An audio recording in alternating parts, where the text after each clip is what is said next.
Aujourd'hui, à la brigade, on reçoit l'attaquante Audrey-Anne Veillette et on jase de l'actualité des sénateurs. Tout ça et beaucoup plus dans un instant.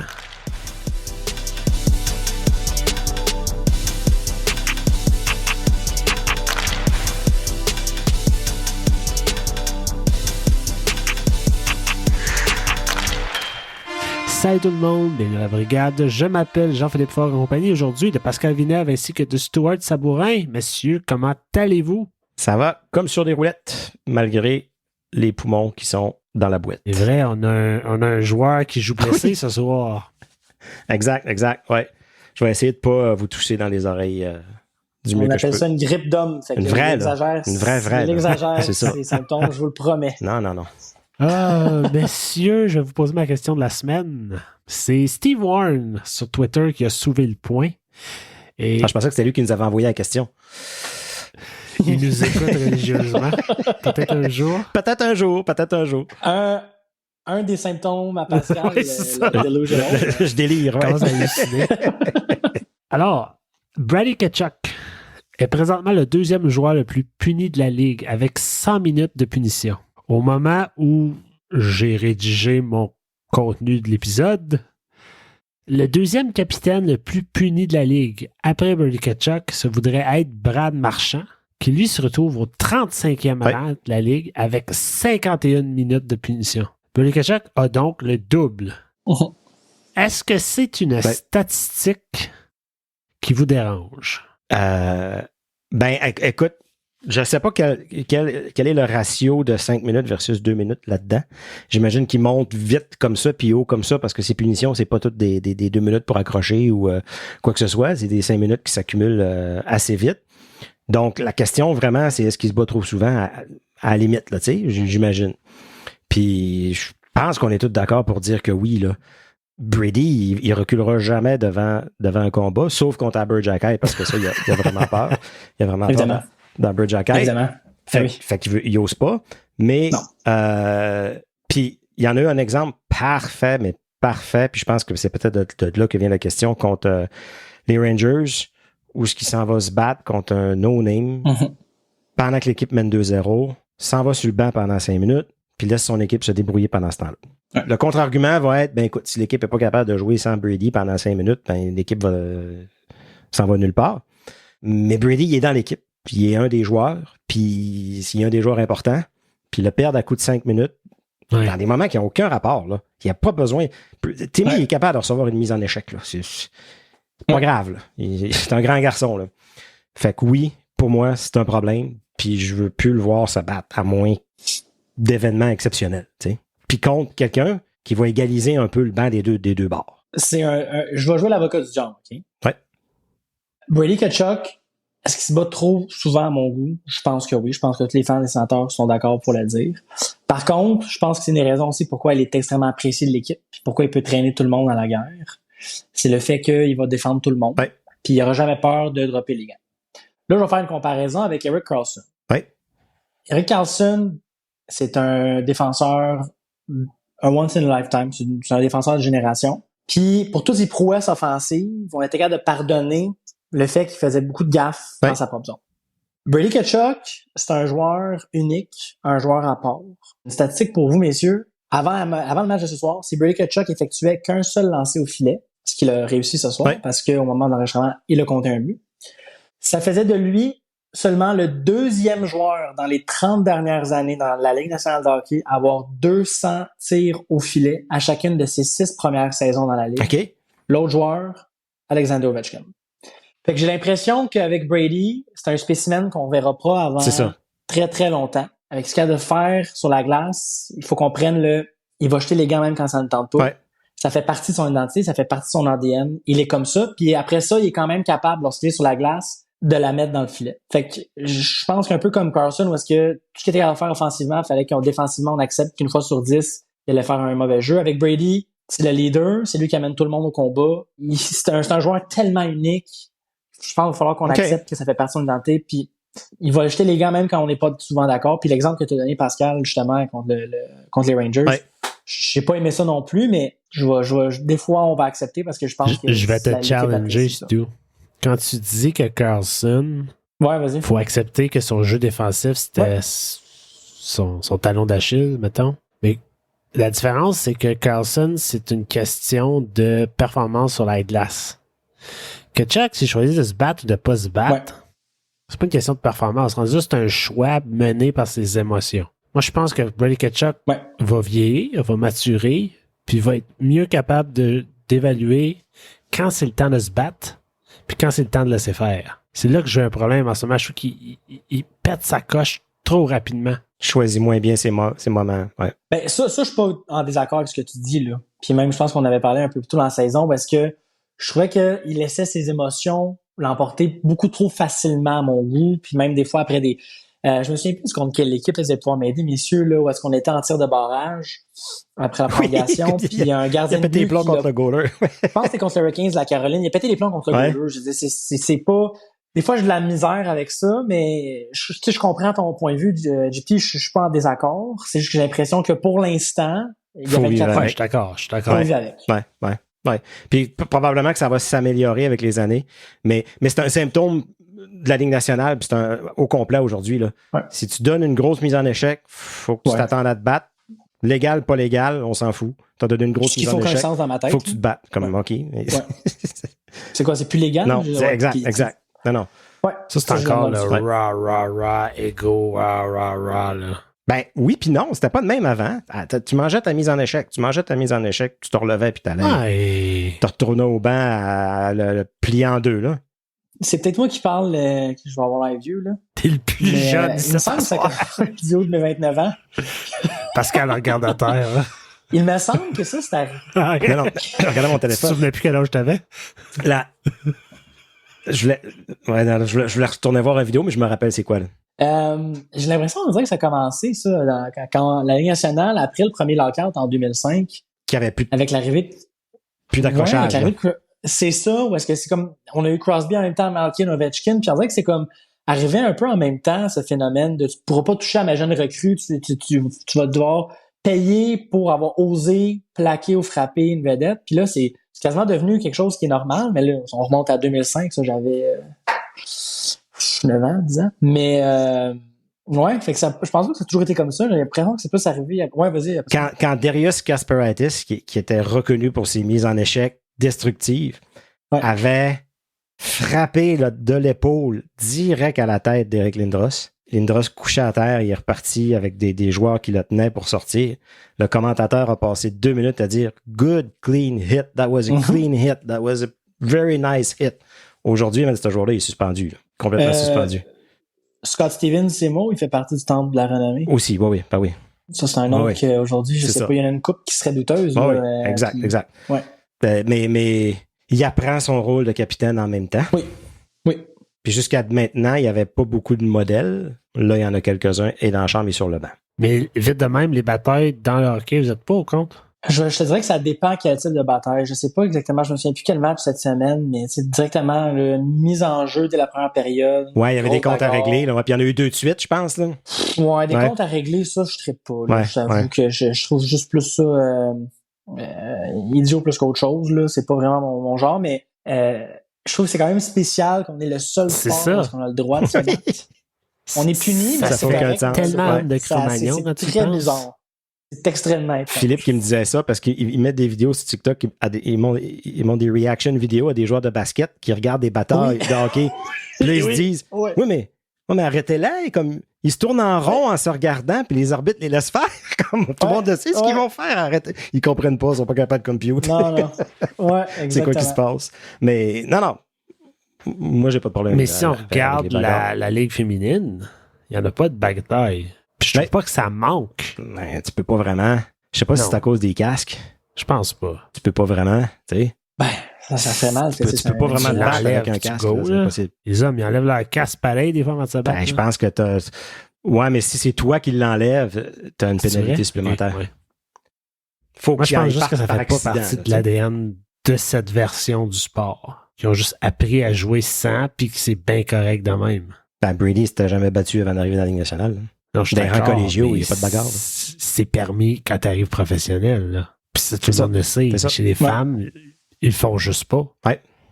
Jamais. Puis c'est bien correct, puis c'est de même. Mais c'est bien correct de même. Mais ça a toujours été comme ça, à tous les niveaux. Je sais pas s'il y a déjà eu des exceptions où la chicane a vraiment pogné, là. Oui, mais les arbitres vont les séparer tout de suite, je pense. En tout cas, c'est une question quand même que je trouve... On dirait qu'il n'y a pas de réponse. C'est un débat éternel, les bagarres dans la Ligue nationale. Ben, je pense que la théorie là, qu'on entend de plus en plus, c'est que ça va diminuer de plus en plus et s'en aller de par soi-même, plutôt que d'arriver avec un règlement. Ouais, je pense que oui, parce que on voit, écoute, avant, encore je remonte dans le temps, dans mon jeune temps, les quatrièmes trios avec juste des bagarreurs, des goons, c'était ça un quatrième trio, là, tu sais, là. Puis aujourd'hui, tu veux quelqu'un capable de gagner des mises en jeu, capable de, tu sais, d'aller une coupe un peu de points, puis, tu sais, je regarde même les gars à Ottawa, souvent, qu'on considère comme étant des tough guys, c'est pas eux qui vont jeter les gants, c'est souvent Brady, tu sais, je veux dire, Mark Kaslick, Zach McEwen, Parker Kelly sont là, mais ils vont pas vraiment jeter les gants. Je pensais que c'était pour être ça, sa job à McEwen, moi. Ouais, mais à date, il est pas super bon à cette job là en particulier. Il est pas souvent là non plus. C'était le remplaçant de notre ami Austin Watson. Oui. Qui lui d'ailleurs non plus n'était pas excellent. Non. En fait, il a remporté son premier combat en 4 ans après contre les sénateurs. Oui, c'est ça. ça s'invente pas là. Non. Mon père a toujours dit que le hockey c'était scripté. Je commence à le croire. OK. Wow, OK. Je pense que ça vient du hockey, non? C'est arrangé avec le gars des vues? Ah, peut-être. Messieurs, avant de passer au warm-up, je vous rappelle que le 5e baron à Aylmer vous invite à assister à un match des sénateurs à la brasserie. Vous pouvez nous suivre, sur les médias sociaux. À chaque mois, on va afficher le calendrier des matchs qui seront diffusés. Vous pouvez aussi suivre le 5e baron directement sur Instagram et sur Facebook. De plus, Stu, on vous rappelle que le blog Silver 7 vous propose du contenu en français offert en collaboration avec la brigade. Cette semaine, Stu, tu nous parles de quoi? On va revenir un peu sur le cheminement ou non que l'équipe a fait avec Jacques Martin et plus dernièrement là, une séquence qui semble être un peu plus positive pour l'équipe. Fait qu'on plonge dans les données, les statistiques un peu plus avancées. On regarde ça, que ça donne ça. Parfait. Et au moment où vous écoutez l'épisode, l'article est déjà disponible via le silver7sun.ca. Pascal, warm-up. Le warm-up. On va commencer ça en force en hommage à notre invité Stu, son Claude adoré, à sa 700e passe lors du match contre les Prédateurs de Nashville. Contre les Prédateurs de Nashville. On tombe dans une note un peu plus négative. Alex Formenton qui s'est officiellement rendu à la police de London avec ses avocats. Maintenant, on sait tous les noms des joueurs vraiment là, qui ont été formellement accusés. Le message que Alex Formenton tenait à véhiculer, c'était « Ne me jugez pas trop vite, je vais me défendre, attendez de voir toutes les preuves ». On a Oscar Peterson qui a fait ou fera ses débuts professionnels avec Belleville. On a bien hâte de voir ce qu'il est capable de faire. Un marqueur, je pense, assez naturel. Rourke Chartier, notre Rourke préféré, qu'on aime bien parler, a été soumis au ballottage. Il est où? Il est au ballottage. Les sénateurs seraient intéressés à un certain Arthur Kaliev. En fait, le nom semble sortir de façon assez régulière ces temps-ci. Steve Staios s'est adressé aux médias, donc une petite conférence de presse un peu semi-improvisée dans le cadre là, du concours d'habileté. Et on a le match des étoiles qui va, dans le fond, on va avoir la pause du match des étoiles après le dernier match contre Détroit. Puis, côté Ligue professionnelle de hockey féminin, on a 4 joueuses qui ont été invitées à participer au concours d'habileté des sénateurs. Donc, Brian Jenner, Emily Clark, Savannah Harmon et Daryl Watts. Et voilà, messieurs, ça complète le warm-up. Tu as parlé d'Arthur Kaliev, mais il y a aussi des rumeurs de Tanev qui circulent en ce moment. Oui. Les deux équipes que j'ai vues qui seraient intéressées seraient Ottawa et Toronto. On dirait que Toronto sont toujours intéressés par tout le monde. Là. Tout le temps. Mais est-ce que lui serait intéressé à venir dans une équipe qui, d'après moi, il va aller vouloir jouer pour une équipe contender, une équipe qui a une chance de gagner. Fait que je pense que c'est un peu du rêve en ce moment de penser à lui. De toute façon, il risque très fort d'être disponible cet été. Ça n'a pas l'air d'être pressé jamais à tirer du fusil. Fait que, d'après moi, on va juste en entendre parler. Ouais, c'est deux noms intéressants, ça, je trouve, Tanev et Kaliev. Tanev, 34 ans. Oui, c'est ça. Puis ben jeune, beaucoup de millage sur le corps. Arthur Kaliev, de ce que j'ai compris, très bon lancé. Coup de patin qui est peut-être pas au niveau de la Ligue nationale de hockey. C'est pas un joueur de 200 pieds, ça? Non, c'est non. T'sais? Non, puis c'est ça, c'est un autre Kubalik 2.0, peut-être? Puis tu vas le mettre où? Ouais, c'est ça. Tu vas enlever qui dans le top 9 pour faire de la place pour lui? Fait que je suis pas certain. Je pense qu'il y avait un petit peu de... il y avait un historique avec Steve Stéos, si je me souviens bien. Mais sinon, je vois pas... Je pense pas que Tanev, c'est possible cette saison. Définitivement, comme tu as dit, il va vouloir jouer pour une équipe qui joue en série. Puis à 34 ans, pas lui quitter, je suis pas certain. Non. Moi, je suis plus du bateau Mackenzie Weegar. Oui. Ouais. J'allais dire, on a manqué le bateau Mackenzie Weegar, fait qu'on est allé avec le bateau Chikrin, mais ouais. Peut-être une chance là, de remettre la main dessus. Il s'est arrêté le candidat idéal quand on cherchait un défenseur droitier. Ouais. Je regarde ses statistiques un peu à Oscar Pettersson en Suède. Ça allait pas très bien. C'est ça. On va lancer sa Swedish Elite League. Je sais pas si c'est ça, la Swedish. Oui, Swedish Elite League. Ouais. Non, c'est pas. Il a quand même bien fait, je pense, plus dans ses présences avec l'équipe de la Suède. Là. Oui, c'est ça, mais je sais qu'il joue en division 2, me semble, que ça allait bien, puis ils l'ont monté avec les divisions 1, puis c'est là que ça... Ouais. Ils jouaient presque pas, en fait. C'est ça, souvent, eux autres, quand ils montent du monde. Quand ils montent des joueurs, tu te demandes pourquoi ils montent. Ils montent, mais ils les font pas jouer. Fait que, ils n'ont pas la même mentalité que nous, on se dit, ben non, laissez-les en bas, puis laissez-les jouer. C'est ça. Laissez-les brûler à la ligue. Ou, quand on les fait monter, on les fait jouer contre des équipes, puis ils se font bombarder, un peu comme Matt Sogard. Exact. À Ottawa. Tu sais, on décide de les lancer dans le film en gueule du loup. Je voulais vous demander, Matt Sogard n'a pas été très, très convaincant cette année, ces 2 matchs-là. On était inquiets ou on se dit juste... je suis pas trop inquiet parce que on l'a pas amené dans des conditions favorables. Disons. Non. Par contre, je m'attends pas à avoir un gardien de 6 pieds 7 jouer aussi petit dans son filet. Sincèrement... sur le but où ce que Chabot s'est fait déborder, il joue tellement petit, tellement vers la rondelle que souvent reverse VH parce qu'il peut se le permettre, parce qu'il est grand, mais d'après moi, dans le long terme, il y a des choses à corriger dans son jeu. Puis il était à Belleville, ça allait bien. L'équipe gagnait, il y avait le filet soir après soir. Là, on le ramène à Ottawa, puis on le fait garder les buts un match sur 3-4. Quand il garde les buts, on n'est pas nécessairement patient. On est en train de jouer dans la tête, comme on a fait avec la plupart de nos goalers. J'aime pas ça. À la limite, j'aimerais quasiment le retourner à Belleville. Puis dire, amenez-nous Marylainen, amenez-nous, je sais pas, n'importe qui. On va Mendeliser, on va rouler des goalers, tu sais. Et laissez-les prendre confiance. On n'est pas patient avec nos goalers à Ottawa pour une raison que j'ignore. Que ce soit, ça remonte jusqu'à Lehner. Joey D'accord qu'on essaie de pas protéger, Gustafsson qu'on essaie d'échanger pour Cam Talbot. C'est tous des gardiens de but qui finissent par fleurir ailleurs. Je trouve ça inquiétant à quel point on n'est pas patient avec nos jeunes gardiens de but, mais on n'hésite pas à aller donner des millions de dollars à des gardiens de but qui sont âgés de 28, 29, puis leur donner des contrats de 4-5 ans. Qui viennent de l'extérieur. Et qui n'ont rien prouvé de leur carrière. Exact. Je veux dire, Korpisalo, il a connu une bonne série avec LA. Mais quand tu dis on, le on commence par Dory. C'est ça, on appelle ça un joke de papa, mais je suis tout à fait d'accord. Je suis un papa assumé, j'ai aucun problème avec mes blagues de papa. Absolument. Je les adore. Maintenant que tu parles de notre ami Pierre, tu me tends une perche. Avez-vous vu le statement des Flames par rapport à Dylan Dubé? Qui avait annoncé que Dylan Dubé quittait l'équipe pour des raisons de santé mentale. Oui.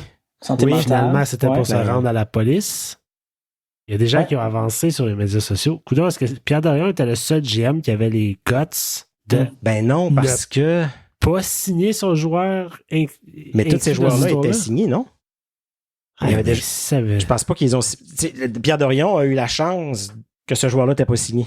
Que Formenton n'était pas signé. Alors que les autres l'étaient. Écoute, il faudrait que je vérifie tous les contrats, les dates, tout ça pour confirmer. Mais d'après moi, si on avait été pogné avec un joueur, si Formenton avait été signé, la situation aurait été complètement différente, à mon avis. Mais écoute. C'est Fuck Parce que, l'histoire. écoute, si tu veux, jamais j'ai besoin de me rendre à la police, je pense que mentalement, dans ma tête, ça ira pas bien non plus. Là. Non, Faut c'est pas sûr. chercher non plus des... C'est sûr. Je trouve que des fois, le monde, il pousse un peu la note, là, on se calme. Là. Pour l'instant, c'est 5 joueurs qui sont accusés. Le processus va suivre son cours, va suivre son chemin. C'est jamais facile, ces affaires-là. Puis, comme je disais hier à radio, on a une pensée pour cette fille-là, cette jeune fille-là qui a vécu cet événement-là, qui a eu le courage, le guts, puis qu'on espère beaucoup de support pour porter plainte, maintenir sa plainte, passer à travers toutes les questions, les avocats, Hockey Canada qui essayent de l'acheter, ci pis ça. Ouais. Continue tout ça. Puis encore aujourd'hui, à tous les 2-3 mois, ça sort encore dans les médias. On en parle, on parle des joueurs. Ils sont accusés. Ils vont aller en cours. Ça revient tout le temps dans sa face, tout le temps. S'il y a une chose qu'on peut lui dire, c'est bravo, puis tu fais pas ça comme pour rien. Puis je pense qu'elle le sait en dedans d'elle. Ça risque de changer beaucoup. Oui, c'était déjà en train de changer, mais je pense que ça va accélérer le changement de culture pour les générations à venir. Ouais. Puis c'est un paquet de jeunes joueurs puis de jeunes filles qui vont profiter de cette cause-là, si on veut. Fait que shout-out à elle pour ça. N'oublions pas qu'il a été rapporté qu'il y avait 8 joueurs. Absolument. On a parti à 8. Il y en a 3 qui étaient là. Puis qui, apparemment, n'ont rien fait. Moi, c'est ça qui me rend fou. Tu sais? C'est ça. Pour l'instant, on est tous dans les hypothèses. Là. Exactement. On ne sait même pas c'est qui. Est-ce que les noms vont sortir? Puis même s'ils sont reconnus non coupables, ça ne veut pas dire qu'ils n'ont rien fait. Parce que non, exact. Un procès, c'est un procès. Il va y avoir des interrogatoires, des contre-interrogatoires. On va essayer d'exposer des contradictions. Il va peut-être avoir une erreur de procédure. Il va peut-être avoir... Mais en même temps, on peut pas les culpabiliser sans... C'est pas évident. C'est pas... Il y a pas d'issue pour ces gars-là d'une façon ou d'une autre, là, d'un côté ou de l'autre. Donc non, on peut pas les accuser, mais même s'ils sont pas accusés, ça veut pas dire qu'ils n'ont rien fait. Il y a une histoire là, il y a quelque chose qui est arrivé. Ouais, c'est difficile de se dire on va pas se prononcer parce qu'on n'est pas certain. C'est ça. C'est un peu malaisant pour tout le monde. Ouais. Avez-vous écouté les concours d'habileté? C'était sa TV? Non.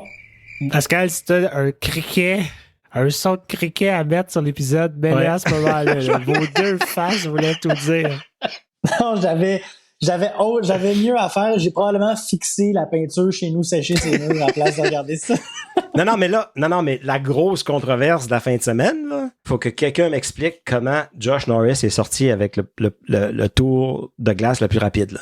Oui, surprenant, hein, ça? L'avez-vous vu hier? Sur un back-check? Je veux dire, c'est impossible que ce gars-là a gagné. C'est impossible. Impossible. Il y avait des plures de bananes partout, c'est sûr, là, puis Mathieu Joseph a glissé là-dessus, ça se peut pas, là. Ouais, avoue, hein, c'est ça qui m'a surpris le plus. Ouais. Mathieu Joseph, qui a pas remporté ça. Mais c'est ça, des fois, tu sais, dans leur croisement derrière du but, des fois, ils vont, ça va glisser, puis là, ils vont perdre la seconde qu'ils avaient besoin. En tout cas. Ça, puis Jacob Chikrin l'a lancé le plus rapide. Ben, ça, j'étais surpris, là, à 107 000 à l'heure. Ouais, c'est beaucoup. Sincèrement, navré, je m'attendais pas à un boulet de canon comme ça, là. On sait qu'il frappe fort, mais c'est un laser, là. Mais sinon, j'imagine que c'était le fun pour ceux qui étaient là en personne, puis dans le titre. Moi, j'ai bien aimé qu'il y ait 4 joueurs qui sont invités, je dois le dire. C'est mon amour pour cette équipe-là. Ah non? On va en parler encore pendant 1 heure tantôt. Ben exact, justement. Aujourd'hui, on dirait qu'on n'a pas grand-chose à dire dans le warm-up. C'est pas de passer tant de choses. Mais ça tombe bien parce qu'on a un invité plus tard sur l'épisode. C'est ça. Alors, ça fait du bien, pas de scandale, pas trop de controverse, pas trop... Non. Stéo a parlé... ça glace. A parlé, a tout dit sans rien dire. Il regarde, il écoute, il y a eu beaucoup de téléphones, mais ça ressemble à ça. Il chercherait un joueur capable de jouer dans les 2 zones, un joueur de 200 pieds. Tu sais, des joueurs qui traînent partout, là, que tu es capable de ramasser pour pas cher. Là. Mais trouvez-vous pas que le discours du défenseur droitier puis de l'attaquant top 6, on revient 2 ans en arrière? 3, ouais. 2? Ben 2 puis 3 puis 4, là. Non, oui. 3 puis 4, là, ouais, définitivement. Mais avant, on parlait d'un skill top 6. Là, je pense qu'on parle d'un joueur responsable top 6. Ouais. Puis d'un défenseur droitier. Mais la théorie du défenseur droitier, puis Philippe qui me raconte ça souvent, lui, il est convaincu qu'il dit que l'issue ou la façon de s'en sortir, puis en gardant les trois, puis en profitant au maximum, c'est de se bâtir une défensive comme Tampa Bay l'a fait quand ils ont gagné la Coupe Stanley avec les Sergachev, avec les McDonough, puis avec les Hedman. Donc un gaucher fort sur chaque ligne, puis on combine avec un droitier qui est juste correct puis qui fait la job. Ça peut être une solution. Ça, je suis d'accord, sauf que pour l'instant, ils ne sont pas déployés de cette façon. Non, c'est ça, du tout. Parce que. Vous êtes un gaucher à droite. Ouais, mais genre, on peut l'essayer à quelques occasions, ça. Il l'a fait deux, je pense. Ouais. Au chalet. Ouais. C'est difficile. Ouais. C'est difficile de dire c'est qui que tu vas jouer sa troisième. C'est celui qui mais là, il y a plus de troisième l'année prochaine. Non, mais c'est ça. C'est ça l'affaire, c'est qu'il faut que tu sois prêt à rouler tes trois lignes pas mal égales. Voilà. Ouais. Ah, imagine que t'es Thomas Chabot, puis t'as joué des 26 minutes et plus par match, puis là, tout d'un coup, tu te ramasses. Ça peut juste être bon pour lui. Ça n'a jamais été bon. Non, ça n'a jamais été traduit par quelque chose qui était bon sur la glace. Puis il était. Je sais que physiquement, il est capable. C'est un athlète phénoménal, Thomas Chabot. Il patine comme le vent. Mais combien de fois est-ce qu'on l'a vu que lorsqu'il dépassait les 24-25 minutes, il y avait des crampes au cerveau, puis c'était des passes à travers la glace en prolongation à personne. Puis Thomas Chabot, on le sait, il joue mieux, ou il joue très bien quand il est en dessous de 24 minutes.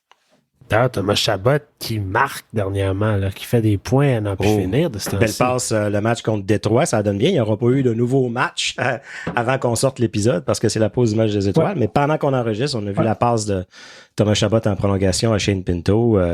C'était une passe à 8 millions.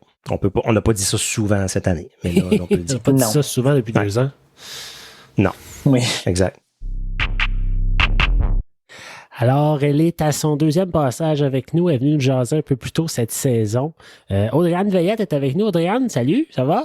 Oui, ça va bien et vous? Merci de l'invitation. Ben oui, re-salut et re-bienvenue. Vraiment, vraiment content de te reparler aujourd'hui. Oui, vraiment. Merci. Pour ceux qui n'auraient peut-être pas écouté le premier épisode, juste un petit rappel.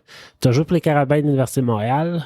Plus tôt cette année, tu as été repêché par l'équipe de la PWHL d'Ottawa. C'est à ce moment-là qu'on s'était parlé. Il y a eu d'autres choses. Tu avais signé un contrat pour la Force de Montréal. La Force de Montréal a arrêté d'exister. Tout ça s'est passé. Comment ça va depuis? Ça va bien, ça va bien. Je dirais que 2023, en bon québécois, c'était une année de testage de mental. Ça se dit vraiment pas. Hein? Okay. Ça a testé la dureté du mental? Oui, tester la dureté du mental. Et je suis encore là aujourd'hui et ça va bien. Donc, je vais en revenir plus fort. Mais disons que c'était une année de rebondissement. Ouais. Mais je pense que tu continues à avancer, tu mets un pas devant l'autre, puis c'est ça que je fais en ce moment. Parce qu'on se souvient, tu nous avais raconté que tu avais subi une blessure. Mm-hmm. T'as quand même été, en tout cas de ce que j'ai vu, tu as participé au camp de l'équipe d'Ottawa, mais j'imagine tout ce qui s'est passé hors glace. Tu pourras nous en dire plus, là, comment ça s'est passé? Oui, c'est ça. Ouais. Ça a parti avec, dans le fond, tu sais, le contrat de la Force qui a comme été annulé. Ouais. Après ça, tu sais, je me suis blessée au courant de l'été. Ça a été un moment positif, le repêchage avec Ottawa. Puis, c'est ça, dans le fond, c'est le sport professionnel. Je l'ai appris durement, mais ils m'ont dit que, tu sais, ils allaient me signer et tout. Puis, je suis arrivée là-bas, j'ai fait 2 semaines de camp. La première journée des coupeurs, ils m'ont renvoyé chez moi. En raison de ma blessure, évidemment. Fait que c'est ça, j'ai appris le sport professionnel, le petit côté un peu négatif, disons, mais je comprends totalement que, tu sais, des fois, c'est une question aussi d'argent, puis on n'est pas encore millionnaire là, de cette ligue-là, donc je vais me réessayer l'an prochain quand je vais être à 100%. Ben, nous, on avait un peu l'impression que les genres de réglementation par rapport à tout ce qui se passait, par rapport aux signatures. Un moment donné, ils ont annoncé qu'il y avait des joueurs qui allaient être mis soumis au ballottage. C'est comme un peu arrivé tout au compte-gouttes. C'était-tu un peu la même chose pour vous autres? Vous embarquez là-dedans sans trop vraiment savoir comment vraiment ça allait se dérouler? Ouais, je dirais que c'était un peu... tu sais, je pense que la préparation, là, c'est très, très court pour... c'est une courte préparation pour une ligue comme ça. Puis tu sais, quand on est arrivé au camp, tout était encore dans des boîtes. Là, celle qui s'occupait de l'équipement défaisait les boîtes, montait la chambre. Tu sais, il y avait vraiment rien de prêt. Fait qu'ils ont ça a quand même été super vite. Puis j'imagine que c'était un peu la même chose du côté des règles. Tu sais, pour les joueuses blessées à long terme, il n'y avait rien créé encore à ce moment-là. C'est vrai, en plus, ouais. Quand même un aspect assez important du jeu. Fait que, ça en prenait bien une pour tester tout que ça, ça là. parte tout ça. Fait que je suis l'heureuse élue. mais ouais, fait que, j'imagine qu'il était pas totalement prêt pour ça, puis tout n'était pas encore fait. Fait que, je peux comprendre aussi de ce côté-là qu'il y avait peut-être besoin d'un peu plus de temps, puis j'imagine que si ça s'était arrivé 5 ans après que la Ligue a été montée, ben ça serait peut-être passé différemment, mais ça, on ne le saura jamais. J'imagine que la compétitrice que tu es, de ne pas pouvoir te prouver sur la glace, ça doit être épouvantable. Oui. Ouais. Ben, c'était difficile. Je pensais pas quand j'étais à ce moment-là, j'avais encore de la difficulté à marcher, là. Fait que c'était pas, j'avais pas en tête de jouer, j'avais pas en tête, je veux dire, je faisais ce que je pouvais, là. Je essayais de renforcer ma jambe le plus possible. Je m'entraînais 3 fois par jour, puis c'est ça que j'essayais de faire le plus possible. Mais là, disons que là, je recommence progressivement je vais peut-être recommencer à patiner la semaine prochaine. Je m'entraîne fort et tout. Fait que c'est là que ça commence à me jouer un peu dans l'esprit. Là, j'ai hâte d'embarquer sur la glace, puis j'ai hâte de montrer qu'est-ce que je peux faire. Là, le mindset, c'est l'année prochaine. Ouais. C'est l'année prochaine. Puis, initialement, le but, c'était peut-être que je réussisse à jouer en fin d'année, en fin de série éliminatoire. Mais encore là, moi, je crois qu'il n'y a rien qui arrive pour rien. Puis, ça va juste me donner plus de temps pour récupérer. Fait que moi, ça me va de ce côté-là aussi. Là, ça me donne moins de pression. Parce que là, ton contrat, y est-tu pour cette année puis l'année prochaine aussi? Il n'y a pas de contrat. Non, j'avais rien signé. Ouais. Ils m'ont renvoyé avant de signer parce que dans le fond, pour que je reste là-bas, qu'ils prennent soin de moi, il faut qu'ils me signent. Comme la Ligue nationale. Parce que je pense qu'il a été annoncé à un moment donné que chaque équipe pouvait garder X nombre de patineuses, puis le reste c'était soumis à l'otage. Puis de ma compréhension, c'était que les autres équipes pouvaient les approcher. Comme tu étais blessé, ben. Fait que là, tes droits, y appartiennent-tu à quelqu'un encore? Non, c'est ça. T'es vraiment agent libre, là? Ouais, je pense que oui. OK. J'adore que tu penses que... Ben, ça démontre il y a tellement que c'est une nouvelle ligue, hein, puis que c'est ça, tout le monde est pas au courant. Il y a tellement de règlements que on ne sait pas trop. Même avec la Ligue nationale, un joueur blessé à long terme ne peut pas être soumis au balotage. Exact. Fait que c'est ça qui est arrivé dans mon cas. Fait que là, on ne sait comme pas est-ce que je suis encore à Ottawa? Est-ce que je suis plus? Je le sais pas. J'imagine que je vais le savoir bientôt. Mais, genre, est-ce que tu retournes dans le bassin de joueurs éligibles l'année prochaine pour le repêchage? Je sais pas. C'est une bonne question, hein? Ouais. On va tous se découvrir en même temps. Exactement. On va le savoir en même temps. Comme tu dis, tu vas avoir testé toutes les facettes des règlements, puis des zones grises, puis des... wow! OK. Mais il va peut-être avoir des règlements qui vont porter ton nom un jour, ça veut dire. Voilà. C'est la clause Audrey-Anne Veillette. Ouais. Il devrait avoir le trophée de persévérance à la fin de l'année. C'est sûr. Garanti. Oh là là. Mais, OK, là, ça a fini un peu en queue de poisson, on comprend, mais au-delà de ça, le moment que tu as passé à Ottawa, tu sais, chose que tu as à dire, Ouais, j'ai adoré, là. Pour vrai, je suis pas une personne rancunière dans la vie, puis il m'appelle demain matin et je retourne. C'est sûr que c'est plate un moment que tu te fais renvoyer, mais non, les installations étaient super belles, là. Je veux dire, les filles sont chanceuses d'être à la place TD. Oui. Super, tu sais, c'est où ce que les Ottawa 67 jouent. Oui. Super belle arena, tu sais, c'est grand, il y a vraiment tout, là. Puis on utilisait les installations des Red Black aussi pour s'entraîner et tout, puis les salles de réunion. Fait que j'aimais la ville aussi, là. Ottawa, ça ressemble un peu à Montréal, disons, là. Fait que c'est pas... Tout ce coin-là, là, du autour du centre TD, là, ça a tout été construit à neuf, là. Ben oui, c'est super beau, là. C'est neuf, c'est rénové. Puis les entraîneurs aussi sont super... moi, j'ai déjà été coaché par l'entraîneur-chef. Oui, c'est ça. Puis tu la connaissais, les joueurs qui sont là, ouais, exactement, je la connaissais. Fait que, je savais à quoi m'attendre. Puis les joueurs qui sont là, c'est des super bonnes personnes aussi, là. Fait que, très belle équipe. Puis j'aimerais ça, une journée au camp, ça ressemblait à quoi? Ouais. C'était du 9 à 5, comment ça marche? Non, je pense que la Ligue a instauré comme la convention collective, c'est maximum, je pense, 5 ou 6 heures par jour. OK. Chose du genre. Un peu comme le football, là, je compare un peu aux Alouettes, là. J'ai fait mon stage là-bas, fait que ça ressemble un peu à eux dans la convention collective, mais on arrivait vers les journées c'était entre 10 heures puis 1 heure, 2 heures, là, t'étais parti. Fait que les filles arrivaient, déjeunaient. Après ça, il y avait des meetings. Après ça, ils allaient sur la patinoire pour une pratique. Puis ça finissait souvent avec un petit entraînement dans le gym, puis un dîner. Puis c'était pas mal tout, là. Fait que toi, t'étais-tu dans l'entourage un peu, même pas, là, pour le Canada? Ouais, j'étais avec elle. Mais tu sais, okay. moi, je rentrais un peu plus tôt pour m'entraîner. Puis après ça, tu sais, j'allais déjeuner avec les filles. Après ça, moi, tu sais, je retournais dans le gym quand elles allaient sur la glace. Et des fois, je m'arrangeais pour voir la pratique aussi un peu. Mais sinon, c'est ça, je rentrais peut-être 2 ou 3 entraînements là-dedans. Là, fait que je faisais ce que je pouvais. Là. Puis, ils doivent, je sais pas de quoi ça a l'air, là, parce qu'on nous parle souvent que les sénateurs, ils ont vraiment, sont vraiment bien entourés côté préparateur physique, Nicoletta, puis tout ça qu'on entend parler, qui sont vraiment de haut de gamme. Je sais pas de quoi ça ressemble, l'équipe d'Ottawa, préparateur physique, physio, tout ça. T'étais-tu quand même bien entouré? Ouais, super bien entouré. J'ai vraiment rien à dire. La physiothérapeute en chef, c'était travailler pour les Argonauts de Toronto. OK. Puis, tu sais, on en a vu là, des blessures, là, c'est pas... elle était super bonne. Puis, le préparateur physique aussi qui était là, je m'entendais super bien avec, là, pour le nombre d'heures que j'ai passé avec lui. C'est ça. Il était super aussi bon. bien que ce soit ton ami. Ouais, fait que j'étais contente de bien m'entendre avec, justement, parce que, tu sais, tu passes un peu plus de temps avec lui quand t'es blessé. Fait que, non, je m'entendais super bien, là. J'ai vraiment rien à dire. Puis, il m'appelle, là, comme je dis, là, j'y retournerai. Il y a genre une trentaine de joueuses, d'athlètes qui débarquent quand? Comment est-ce que ça... Il doit y avoir une ambiance quand même de... Compétition, tu veux dire? Non, ça doit être le fun, là. Ça doit être comme un... Ça doit être malade, veux pas, quand t'arrives là. Tout le monde doit être excité. Ben, oui. Je te demanderais même, Audrey-Anne, par rapport à ça, parce que tu me diras si je me trompe, mais je pense que tu étais la plus jeune aussi de l'équipe. Je pense même que tu étais peut-être même la plus jeune de la ligue. Fait que comment ce vibe-là s'ajoute à tout, justement, comme JP dit, là, toute l'excitation de commencer qu'un entraînement? On dirait que je suis jeune, mais je suis comme vieille en même temps. Je me sens, tu sais, je suis quand même une personne assez mature.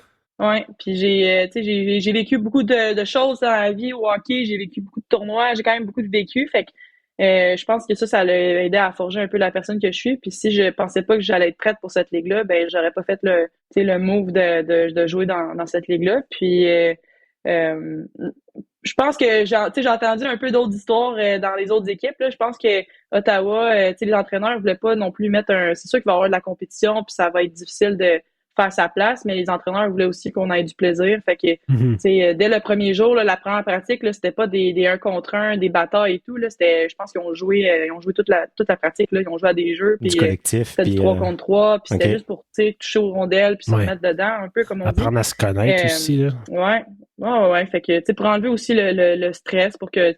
Parce que, si tu mets un environnement super anxiogène, les joueurs, ils vont pas être à leur meilleur. C'est ça. Fait que, vous l'enlever, en fait, cet environnement-là stressant, puis je pense que les joueurs ont aimé ça. Puis, en tout cas, moi, j'étais dans les estrades, puis j'aurais aimé ça être là. Fait que, fait que c'est ça. Mais, j'entendais d'autres histoires dans les autres équipes que ça partait à la première pratique, puis c'était des 1 contre 1, puis c'était difficile. Fait que, moi, je regardais ça, puis j'étais comme, OK, je pense que Ottawa serait un bon choix.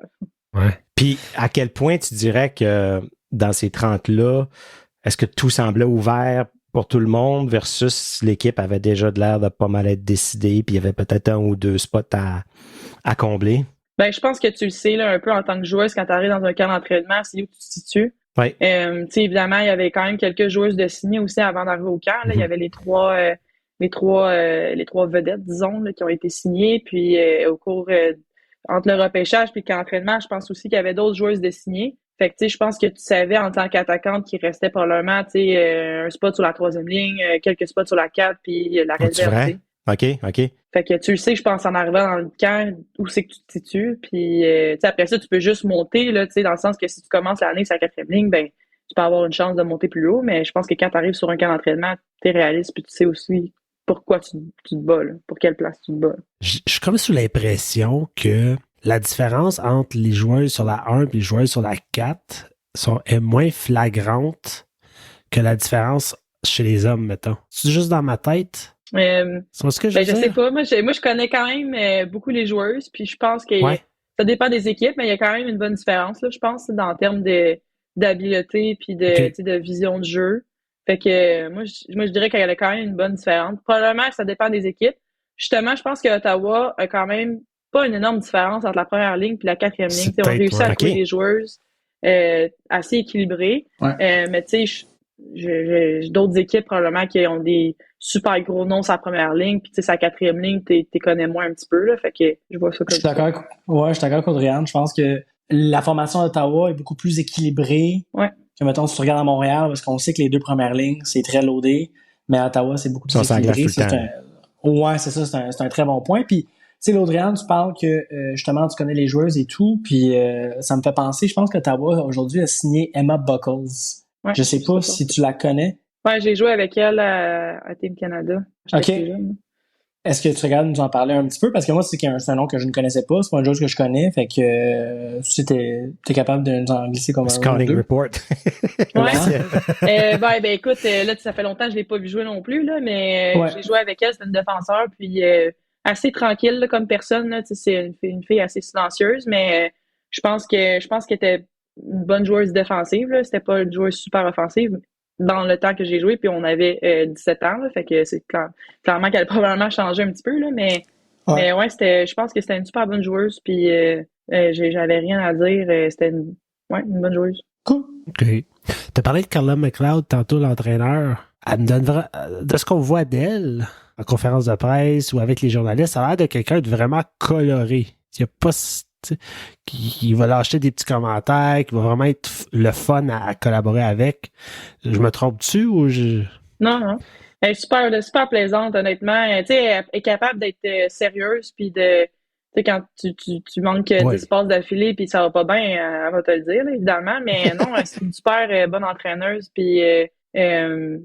sérieuse, puis tu sais, comme j'ai dit, la première journée au camp, les filles ont commencé par jouer à du 3 contre 3 puis des petits jeux comme ça, fait que tu sais, je pense que ça montre un peu la personne qu'elle est, puis qu'elle veut que tout le monde soit la meilleure version d'elle-même, authentique, puis je pense que c'est ça aussi qu'elle démontre envers les médias, puis dans le monde en général. On les a vus pratiquer des mises au jeu avec l'autre bout du bâton aussi. Ben oui, un tu penses quoi de ça? Ah ouais? J'ai pas vu ça. Ouais. Comme le bâton à l'envers? Ouais, exact. C'est fait pour le gagner. Ben, c'est ça. OK, moi non plus, je sais pas. Parce qu'on voit ça, tu sais, dans l'hockey mineur, là, les coachs à tout bout de champ, c'est leur exercice préféré, là. Parce que c'est dur de recréer des fois un désavantage numérique, tu sais, fait qu'ils essayent de créer un niveau de difficulté envers les défenseurs, fait qu'ils demandent aux défenseurs de défendre, mais avec l'autre bout du bâton. Fait que ça donne toujours lieu à non, je comprends. Il y a personne il y a pas un joueur qui aime cet exercice-là. J'ai toujours détesté ces entraînements. Tu l'as fait? Personnellement, là, j'ai jamais aimé ça. Mais c'est le fun si c'est toi qui es en powerplay, tu sais. Si mettons l'équipe est en piqué le bâton à l'envers, toi, c'est le fun, t'en powerplay, t'en profites, là. Mais c'est une façon de pratiquer le powerplay en ayant un adversaire plus facile, disons. C'est ça, parce que sinon, si tes défenseurs sont vraiment bons, ben là, c'est fatigant, t'es jamais capable de pratiquer tes jeux parce qu'ils sont tout le temps en train de t'enlever la puck. Fait que c'est un peu ça que les coachs essaient de reproduire. Les défenseurs aussi savent le plan de match. Ils vont savoir c'est quoi le powerplay que tu joues, c'est quoi les jeux à effectuer. Là, Mais pour les mises au jeu, j'avais jamais vu ça, JP. Moi non plus. Ça avait fait jaser pas mal sur les médias sociaux. Mais en bien, là, les gens trouvaient ça drôle et le fun, mais je me demandais si tu avais une opinion là-dessus. Là, je suis curieux de savoir, il se passe quoi pour toi maintenant, dans les prochains mois? Tu as dit que tu recommençais à patiner. Genre, est-ce que tu joues où? Est-ce que tu joues? Comment ça marche?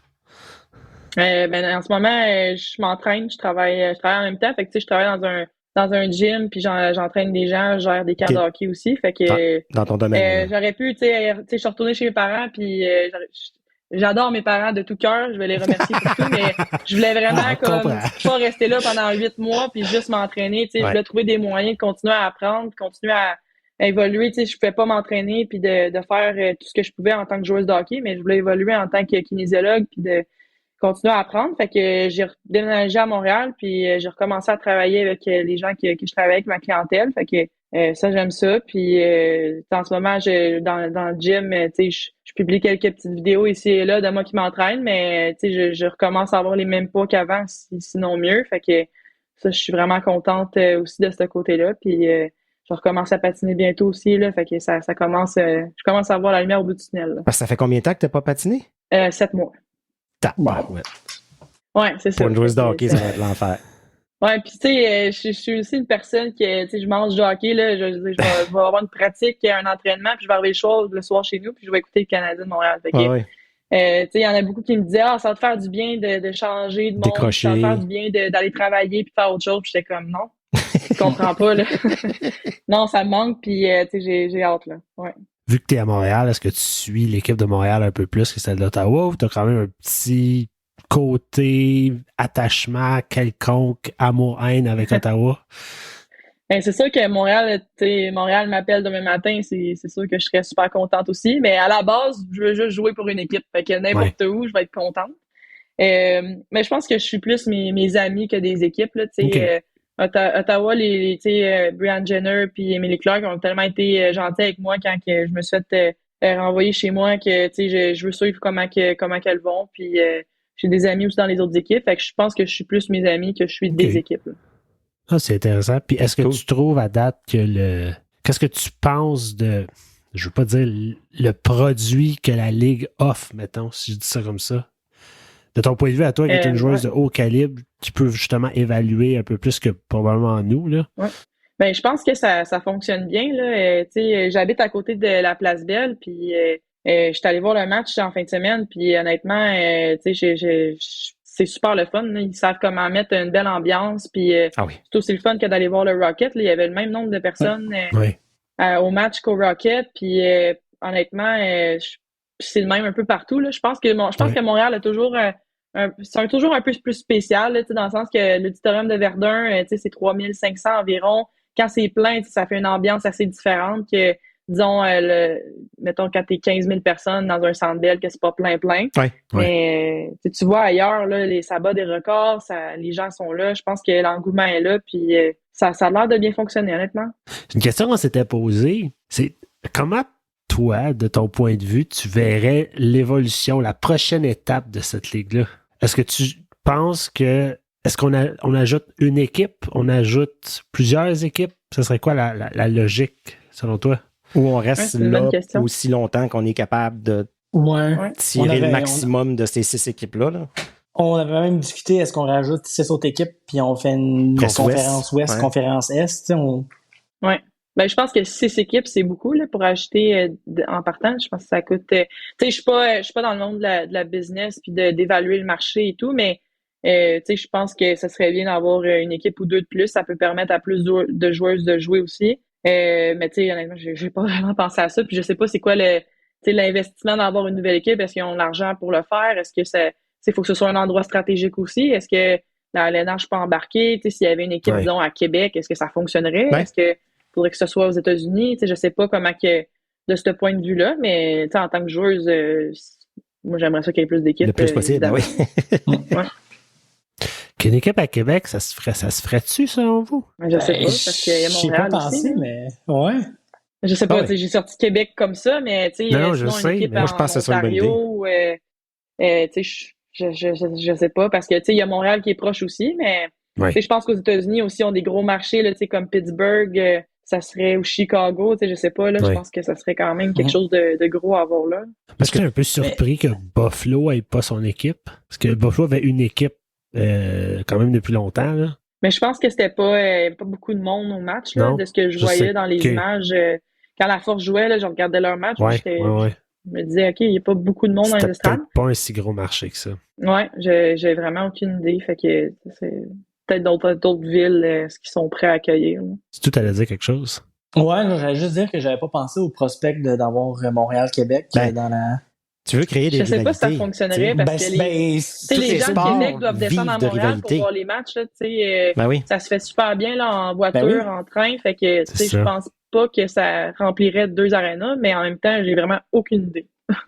C'est peut-être trop. J'allais juste dire, JP, je comme un peu Pascal, il allait amener le sujet. Je pense que ça serait bien pour la Ligue parce que tu crées une rivalité qui est instantanée. Qui est immédiatement. Ah oui. Immédiatement. C'est ces 2 villes qui ne vont pas s'aimer sur la glace. Fait que je sais pas. Je trouverais ça. En même temps, on a Montréal-Toronto. Je pense pas que c'est l'amitié éternelle entre les 2 équipes. Là. Il y a pas grande amitié, je dirais, entre les équipes à la base. Ouais. Puis tous les matchs se jouent relativement serrés. Hein? C'est tous des matchs, vraiment. Beaucoup de matchs en prolongation, beaucoup de matchs fusillades. Il n'y a pas des blowouts, là, des 6-7-0 une game. Fait que comment ils ont parti ça avec le repêchage puis tout ça, tout le monde sur un pied d'égalité. C'est quasiment, on met les bâtons dans le milieu et on sépare, quasiment, là, dans le sens où on a réussi à créer des équipes compétitive, tout le monde est dans la course, fait que l'intérêt va être là jusqu'à la fin de la saison pour tous les marchés, je pense. Je pense que oui. Je pense aussi. Puis la saison prochaine, on va commencer plus tôt, on va commencer en janvier, il va y avoir plus de matchs. Est-ce qu'il y a une crainte que année 2, on commence à avoir un essoufflement du hype actuel, je veux dire? Je sais pas, je suis pas une connaissante dans le milieu dans ce marché-là, puis d'évaluer disons, les investissements et tout, mais moi, je vois un peu les gens ont l'air d'apprécier, tu vois, les petites joueuses, puis même les petits joueurs de hockey vont voir les matchs et tout. Plus abordable aussi que d'aller voir le Canadien de Montréal en ce moment. Là. C'est assez dispendieux. Fait que ça offre, je pense, un autre style de hockey aussi. Puis c'est physique. Là. C'est la première fois que je voyais ça de ma vie. Là. C'est très physique. C'est du beau hockey. Puis je pense que ça s'en va dans la bonne direction. Puis les gens vont continuer à venir voir si les matchs sont aussi serrés que ça. Puis l'ambiance, honnêtement, est quelque chose d'incroyable. Puis j'étais dans les estrades, puis j'aurais aimé ça être sur la glace, disons. Tu vas l'être l'année prochaine. Puis là, on va avoir le temps. On va avoir le temps l'année prochaine de voir venir la saison. On va connaître la majorité des joueuses. Il va y avoir un certain hype qui va avoir le temps de se créer. Oui. Là, ça nous Ils vont dévoiler les noms et les logos. Oui, éventuellement, un jour, JP va être content. Hey, question, pendant qu'on parle de ça, les joueuses, ça vous dérangeait-tu que l'équipe n'ait pas de nom?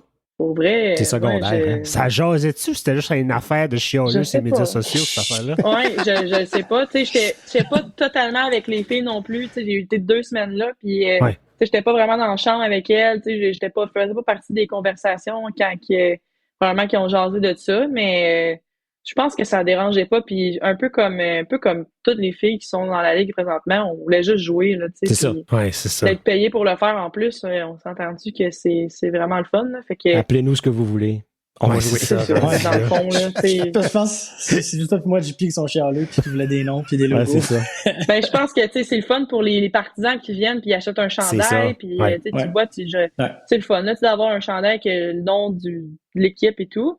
Mais je pense que là, en ce moment, ils font une bonne job. À avoir Ottawa, puis regarde, ça, on va se dire que ça fait la job pour la première année, puis après ça, ils ont le temps de développer. Là. Moi, la façon que je le vois, premièrement, il y a le logo de la Ligue qui est étampé partout. Fait que ça permet juste à la Ligue comme telle de gagner en crédibilité puis en notoriété. Puis tu mets le nom de la ville sur le chandail, puis tu crées vraiment un sentiment d'appartenance avec la communauté. Au marché, c'est ça. Là, après ça, en phase 2, ils vont probablement trouver une façon d'intégrer les partisans, aider-nous à trouver un nom, whatever, je sais pas. Là. Ça va continuer à bâtir ce sentiment-là de c'est notre équipe, c'est notre ville, puis on les aime. Fait que moi, personnellement, je trouve que c'était quand même une bonne stratégie parce que tu l'as dit, les joueuses voulaient jouer. Puis de ce qu'on a lu partout, ils ont accepté de commencer plus tôt que ce qu'ils auraient peut-être préféré parce que les joueuses voulaient jouer, mais le compromis, c'était qu'il y a des choses qu'il fallait faire passer en phase 2, justement, dont ça. Ouais. Je sais pas, mais je pense que la communauté, en tout cas, je parle pour Ottawa, les gens étaient excités d'avoir l'équipe, puis tu sais, les premières journées, on se promenait dans la ville, puis les gens savaient on était qui, là, puis on était vraiment surprises, là, tu sais, on marchait dans la ville avec des chandails, puis les gens nous posaient des questions, puis on vous connaît, puis on va aller vous voir, puis c'est des gens... Et monsieur, madame, tout le monde qui marchait dans le centre-ville d'Ottawa. Fait que, tu sais, les gens, je pense qu'ils l'attendaient. Puis, dans une ville comme Ottawa, parce que c'est gros, mais pas tant que ça non plus. Ça permet de développer une super belle communauté. Puis, je sais que les joueurs s'impliquent aussi. Puis, tu sais, moi, je voulais m'impliquer surtout avec du côté du Québec. Tu sais, à Gatineau, c'est à côté. Tu sais, j'avais offert vu que j'étais la seule qui parlait français ou presque. Ben, je me suis dit, ce serait le fun qu'on aille dans les écoles et tout. Fait que, oui. Ah oui, c'est le fun. C'est vraiment bravo à toi de t'offrir comme ça. C'est le fun de voir des fois que ça n'a pas besoin de venir des patrons. Ça peut venir aussi de la base. Ça peut venir des joueurs même puis tout ça. Fait que, non, belle initiative. J'étais blessée en même temps. Fait que, tu sais, je me suis dit, moi, j'ai du temps puis, tu sais, je suis capable d'aller dans une école parler pendant 1 heure. Ça va pas me prendre toute mon énergie puis j'ai pas à pratiquer le lendemain. Fait que, regarde, moi, j'étais prête puis on était... Est-ce que t'es allée finalement? Non, j'étais pas allée. Ça faisait peut-être 1 semaine qu'on était là, puis ça commençait, tu sais, la fille a commencé à préparer des événements, puis il y avait quelques petits événements dans la ville, mais c'était principalement Jenner qui allait avec son chandail puis tout. Fait que je comprenais aussi. Ils ont sorti leur gros nom. Ouais, exact.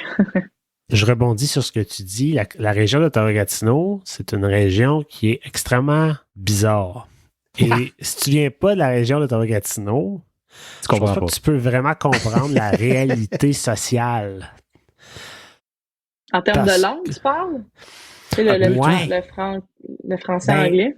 Ouais, mais pas juste français, ça. Anglais, Québec, Parce Ontario. que les gens de Gatineau travaillent à Ottawa. Les gens d'Ottawa peuvent parler français. Les gens autour peuvent parler français. Mais aussi des Anglais qui habitent à Gatineau. Oui. Fait que tu peux pas arriver là puis dire je vais séduire Ottawa et délaisser Gatineau et vice-versa. C'est comme un peu un package deal. C'est comme une grosse ville séparée qu'une rivière. Ouais. Ça devrait être... moi, je dis qu'on devrait être un État, notre propre province. Ouais, la région de la capitale nationale. Débat, arrêtez ça, là, tout séparer, les systèmes d'autobus, les systèmes de scie, les villes. C'est ça. Oh my God, ça n'a pas d'allure. Faites-nous une région administrative, comme la région de la capitale nationale. Elle existe, cette région-là, puis elle couvre. Tu sais, c'est une région administrative pour tout ce qui est plus les terres, puis tout ça. Puis le parc de la Gatineau. Le parc de la Gatineau, qui est à Gatineau, appartient au pays, tu sais, appartient au fédéral. Puis, fait t'as comme le municipal, le provincial, puis le fédéral qui s'entremêlent partout. Puis, regarde, faisons une nouvelle frontière. Écoute, je pense que je suis peut-être pas la bonne personne en ce moment sur le podcast. Peut-être inviter un politicien la prochaine fois. Il va avoir quelques réponses. Je sais pas, là, ils sont en train de parler de créer une cité-État, là. En tout cas, on va se séparer, nous. On va se séparer. Pascal a des projets de grandeur. Je me présente en mairie. J'ai une autre question pour toi. On t'a dit au début qu'on en avait plein. La Ligue a annoncé certains changements au règlement conventionnel. Les deux qui me viennent en tête, c'est le fameux jailbreak. Et le deuxième, c'est le système de pointage. Donc, une victoire en temps réglementaire compte pour 3 points plutôt que 2 comme on voit chez les hommes. Je ne sais pas dans les autres ligues comment ça fonctionne. Qu'est-ce que tu penses de ces règlements-là en tant que joueuse? Comment ça impacte? Ben, je parle pour moi, je ne sais pas pour les autres, mais moi, j'adore ça. Le jailbreak, je trouvais ça une super bonne idée. Puis, je trouve que ça ajoute quelque chose aussi de différent un peu au hockey. Puis, on est habitué au bon traditionnel hockey que bon, les 2 minutes, mais je trouve que ça ajoute un petit peu en anglicisme, un petit peu de spicy, là, tu sais, c'est quelque chose de nouveau. Puis, je trouve ça le fun de, tu sais, qu'il ait pensé à ça. Il aurait pu facilement juste dire, hey, regarde, on va faire ça, puis on pense pas outside the box, là, tu sais, on fait juste faire qu'est-ce qu'on est toujours censé faire. Puis, je trouve ça le fun d'ajouter quelques petites nouvelles règles comme ça. Puis, le jailbreak, moi, je trouve que c'est une super bonne idée. Puis, ça pousse un peu l'autre équipe à vouloir amener de l'offensive quand justement dans une situation très défensive. Là. Oui. Puis les points? Ah, les points? Je savais même pas cette règle-là, en fait. Mais j'imagine que c'est bon. Pour vrai, moi, je suis le genre de joueuse que je sais pas ce qu'on est dans le classement. Je sais pas où... Ben, tu sais, je vais savoir une idée de où c'est qu'on est dans le classement, mais tu sais, le nombre de points exacts qu'il nous faut pour se rendre en série, puis moi, j'analyse pas ça. Moi, je me concentre sur ma job, puis je me suis dit... C'est ça. Je vais demander à mon amie qui suit ça, puis garde. C'est ça. J'ai pas le temps d'analyser tout ça puis de compter les points. Fait qu'honnêtement, tu sais, je le savais même pas, puis je pense pas que. J'aurais commencé la saison, puis je l'aurais su, mais j'aurais demandé à mes amis de me dire, OK, ben là, on nous en prend combien pour faire les séries, là. Ah ouais. C'est ça. Faut qu'on gagne quel game pour c'est ça. En playoff. Mais j'imagine que ça doit quand même donner une certaine motivation supplémentaire à 100%. ne pas s'en aller en prolongation. Ah, 100%. À la fin de la saison. Ouais. Puis on a eu un exemple dernièrement là, où Ottawa a perdu à 30 secondes la fin du match. Là. L'impact est énorme. Oui. Là. Au lieu d'avoir 1 point, tu donnes 3 points à l'équipe. Là, ouais. C'est ça. Puis toi, tu n'as pas de points. Puis au lieu que l'autre en équipe en ait 2, mettons. Elle en a 3.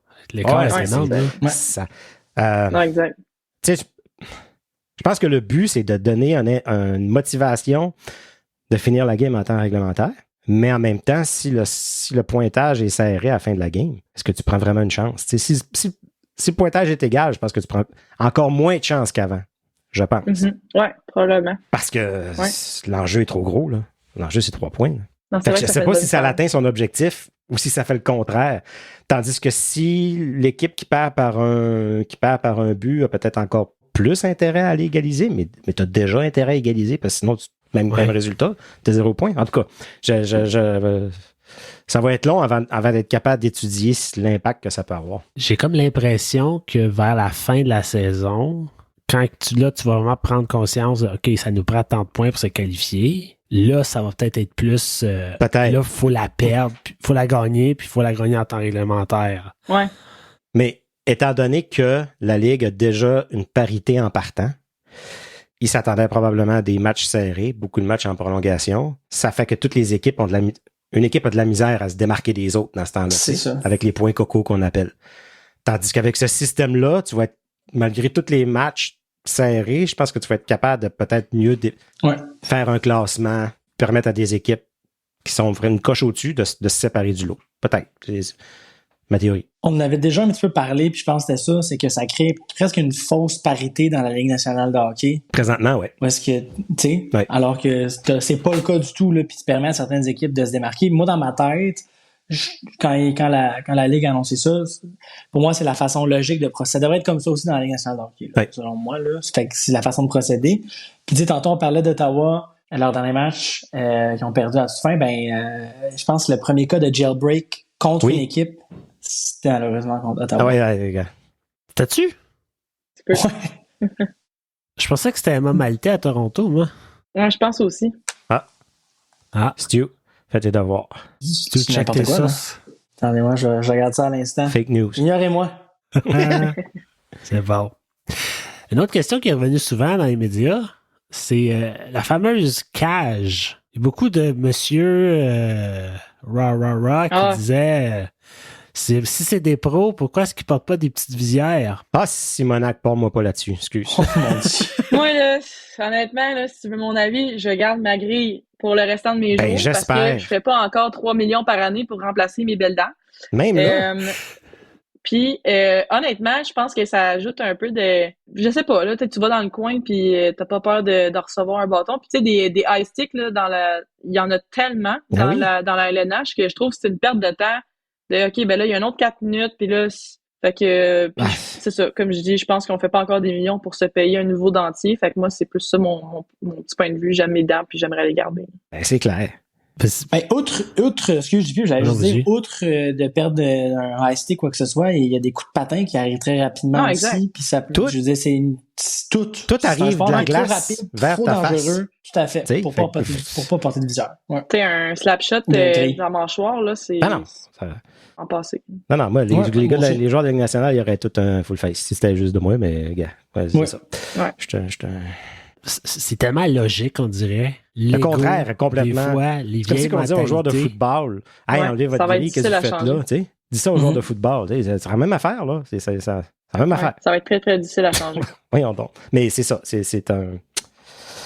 Comme tu dis, c'est un raw. Ça a toujours été comme ça. Puis ta réponse sur les dents, c'est drôle. C'est la même réponse que Ella Shelton a donnée de l'équipe de New York quand il a demandé cette question-là. Regarde, moi, j'aime mes dents. J'aimerais ça les garder.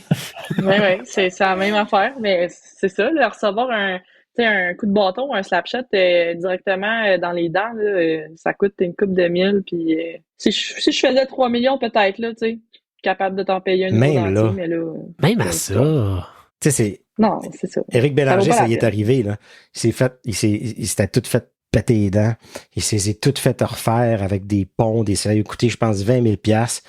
Puis c'était contre Bergeron qui jouait à Montréal, défenseur, là. Un an après, je pense. Marc-André Bergeron, il avait ramassé j'ai senti le bâton me repéter toutes les dents qui s'étaient faites réparer déjà, comme oh my god. Puis il dit c'est pas sur le coup la douleur ou quoi que ce soit, il dit que je savais toute la douleur et faire réparer. Qui s'en venait, c'était ça qui me faisait le plus capoter. Je pense aussi que ça, c'est des gens qui n'ont pas eu des parents qui ont repayé des broches. Parce que si mon père, il avait fallu qu'il me repaye des nouvelles dents après avoir mis des broches, moi, ça me fait plus peur ça que la douleur de devoir me faire remettre des dents. Pour ça, tu te battais pas au hockey. OK. Non, je préfère non. Moi, écoute, moi, c'était pas un grillage, c'était une affaire en métal, là, avec Game of Thrones, là, genre. Je prenais pas de chance. Mais tu sais, on parle des dents, mais le nez, les yeux aussi, c'est pas loin, là. Mais oui. C'est arrivé des joueurs qui ont perdu un œil parce qu'ils ont reçu un coup de bâton, un coup de patin, peu importe. Là, fait que non, c'est dangereux. Puis il y a le coup aussi cette année qui a fait beaucoup jaser. Là. Ouais. Ouais. Le cache-cou, ben ça devrait être obligatoire, là, tu sais. Ça peut quand même sauver une vie, là. Tu sais, recevoir un coup de patin dans. Tu sais, peut-être que le joueur qui a reçu ce coup de patin-là, s'il y avait un catch-coup, peut-être qu'il se serait fait couper quand même, mais probablement peut-être pas aussi gravement que ça. Là. Audrey-Anne, j'ai une dernière question pour toi. Puis, écoute, merci Pascal beaucoup. Pascal va y aller avant moi. Parce que c'est juste un commentaire avant la dernière question. On te pose un paquet de questions comme si tu étais la spécialiste de la PWHL puis que tu étais on the beat, day to day, puis tu connaissais tout. Mais on comprend que, tu sais, ta situation, mais tu es bien gentil de t'être prêté à l'exercice puis de répondre du mieux que tu peux. Fait que c'est bien apprécié. On comprend des fois que les réponses sont pas nécessairement évidentes. Ben, j'ai peut-être pas les bonnes réponses non plus, là, tu sais, j'y vais selon ce que moi je pense. On a l'opinion de quelqu'un qui a été proche. C'est ça, le jailbreak. Moi, j'aime ça, puis si j'aimais pas ça, j'aurais pas peur de le dire non plus, puis tu sais, j'y vais selon ce que je sais, puis tu sais, j'y vois aussi, moi, les messages sur Twitter, ça me fait bien rire, puis les noms, je les ai vus passer aussi, puis ça m'a fait bien rire, ça aussi, là, fait que j'espère qu'ils vont arriver avec peut-être des noms différents, ça, c'est bon, mais lance ça comme ça. Donc, t'aimes pas les noms qui ont été mis en rumeur, là? Ben, c'est plus le lieu de Toronto qui me fait un peu... c'est pas super, mettons, en tant que francophone. C'est assez unanime que ça fonctionne pas. C'est ça. Les autres, je veux dire, c'est pas que je m'en fous, mais dans le sens, c'est différent, puis regarde, c'est bien correct, mais celui de Toronto, en tant que Québécoise, en tant que francophone... me faire appeler une torche de Toronto, c'est ça. C'est moyen. OK, bon ça. C'est moyen. Non. Mais je pense qu'il faut quand même qu'ils pensent à cet aspect-là de OK, ben il y en a qui parlent français, puis je pense que c'est important. Puis je pense que ça va aussi dans les autres langues. Je sais pas à quel point que ça se transmet dans les autres langues, tu sais, des Tchèques et tout, là, mais c'est quand même un aspect assez important. Là. Ouais. Mais est-ce que tu sais l'historique derrière le nom Alerte pour Ottawa, par exemple? Ouais, j'ai vu ça sur Twitter, en fait, là. Je pense que c'est la première équipe de femmes qui jouait à Ottawa. Ouais. Puis j'ai quand même trouvé ça génial, tu sais, d'avoir une histoire derrière un nom. Tant qu'à choisir un nom, trouver une signification. Une signification, c'est un mot. Non, exact. C'est un hommage, dans le fond, à cette équipe-là. Moi, c'est comme ça que je le verrais. S'il y a un nom que j'aimerais qu'il garde, ce serait peut-être celui-là. Ouais, moi aussi. L'écho de Montréal, je sais pas, là. Je sais pas ce que ça veut dire. C'est bilingue, ça, c'est sûr, là. Je sais pas non plus. J'ai aucune idée. Je suis né ici, je sais pas. Je peux peut-être chercher. Là. J'ai pas vraiment cherché. Mais moi, je suis un peu comme Audrey-Anne. Moi, je prends mes informations de Twitter. C'est ça. Source très fiable, très très fiable. Ouais, tout ce que Twitter dit, c'est vrai. Là. Voilà, on voit ça en même temps. Fait que je l'ai pas vu ni sur Twitter ni sur Wikipédia. Fait que j'ai pas poussé ça plus loin que ça. C'est tout. Mais je sais pas non plus. Il y a rien d'autre. Bon, voilà. Je pense qu'on aurait vu quelque chose de passer si ça avait eu une histoire, parce qu'il y a des gens qui aiment ça, regarder ça, puis trouver l'information. Fait que... Je suis bien d'accord avec toi. Non, Renaud Lavoie l'aurait sorti. C'était assez unanime que personne ne savait d'où ça venait puis c'était quoi la référence. Mais moi, comme je le dis toujours, un nom, c'est difficile d'adhérer à 100% si t'as pas une présentation qui vient avec. Tu sais, un petit contexte, une raison, le logo peut aider aussi avec pourquoi les choix ont été faits comme ça. T'sais. Juste pitcher des noms de même dans le vide, ça demande de l'imagination à l'auditeur, puis ça peut être mal perçu quand, dans le fond, l'idée était super brillante. Là. C'est mon grain de sel. Non, certainement. Puis je pense que d'avoir une histoire derrière un nom, je pense que ça aide les gens à justement aimer le nom, parce que tu sais, s'il y avait l'alerte d'Ottawa, puis t'as pas d'histoire derrière ça, t'es comme OK, mais pourquoi? Telle que telle, l'alerte d'Ottawa, mais je pense que, tu sais, d'avoir vraiment une histoire, tu sais, comme si Montréal appelait les Canadiennes, mais tu sais qu'il y a une histoire derrière ça, tu sais, il y a la première équipe professionnelle et tout, fait que je pense que c'est d'y aller peut-être dans ce sens-là, je pense que les gens apprécieraient. Toi, tu trouves que c'était bien? Encore là, ça revient à ce que Pascal disait, je sais que c'est pas ton champ d'expertise, là, mais que les équipes se sont pas collées sur leur équipe masculine. Avec la Ligue nationale? Ouais. Que tu penses? Ouais.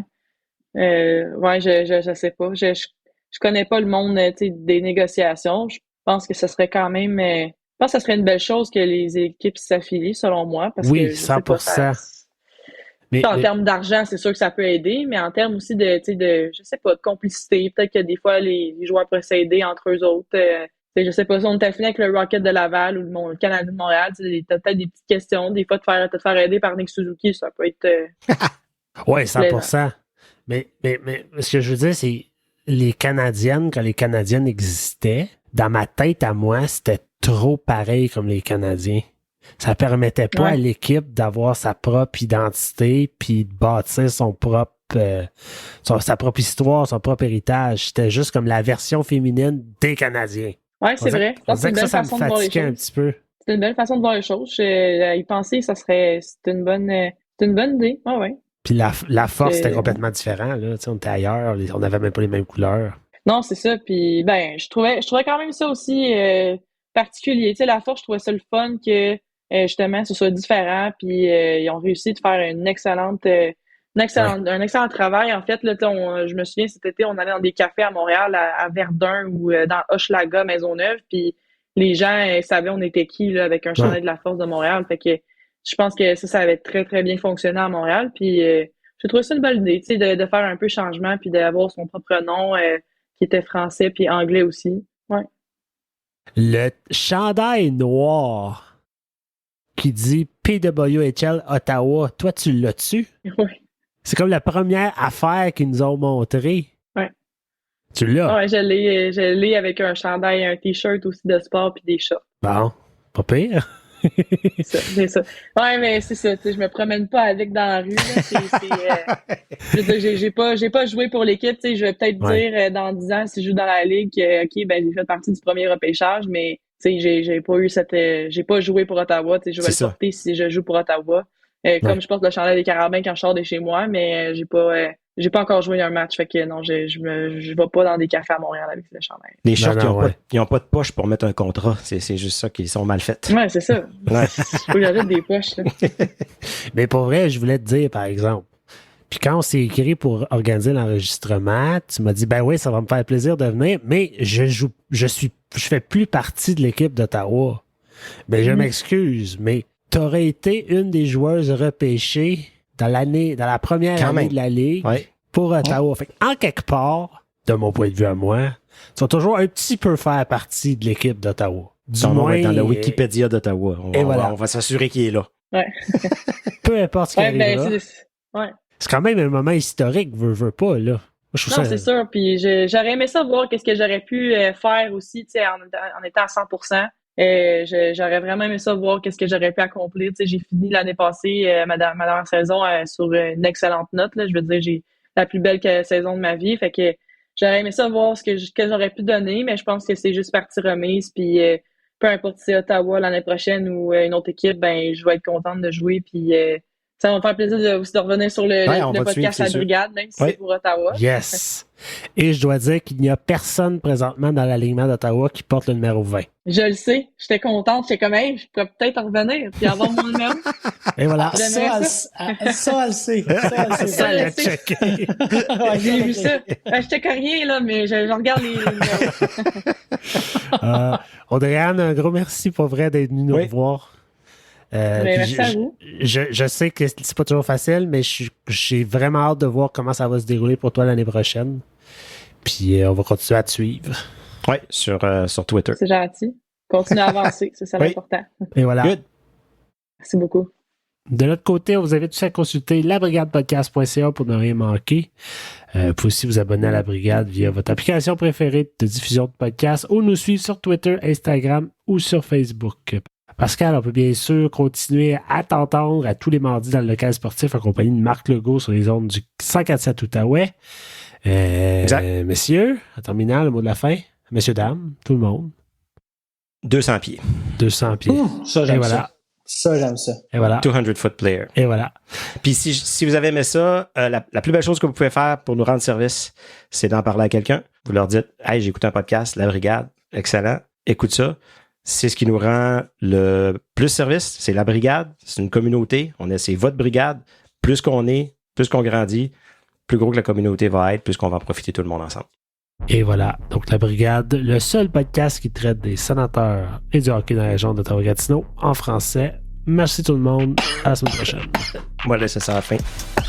Ouais, j'aimerais ça.